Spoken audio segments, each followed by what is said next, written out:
লন্ডনে কি ইতিহাস গড়তে যাচ্ছেন টিউলিপ সিদ্দিকী? জানুন পুরো ঘটনা।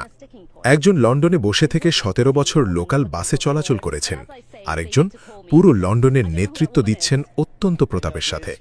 বঙ্গবন্ধু দৌহিত্র টিউলিপ রিজওয়ানা সিদ্দিকী এক বিস্ময়ের নাম। গ্রেট ব্রিটেন অব লন্ডনের ৪ বারের নির্বাচিত এমপি, সেই সাথে হয়েছেন ৩ বার মন্ত্রী।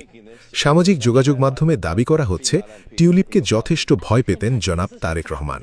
এছাড়াও দাবি করা হচ্ছে যুক্তরাজ্যের ৫৯তম প্রধানমন্ত্রী হতে যাচ্ছেন আমাদের অহংকার টিউলিপ রিজওয়ানা সিদ্দিকী। আরও দাবি করা হচ্ছে দেশবাসীর দোয়া চেয়েছেন টিউলিপ রিজওয়ানা সিদ্দিকী, সবাইকে লাল সালাম ও শুভেচ্ছা জানিয়েছেন তিনি। এছাড়াও সামাজিক যোগাযোগ মাধ্যমে প্রচারিত বিভিন্ন পোস্টে দাবি করা হচ্ছে রাশিয়ার প্রেসিডেন্ট ভ্লাদিমির পুতিন টিউলিপ সিদ্দিকীকে ব্যক্তিগত ফোনালাপে অগ্রিম শুভেচ্ছা ও অভিনন্দন জানিয়েছেন এবং রাশিয়া সফরের আমন্ত্রণ জানিয়েছেন।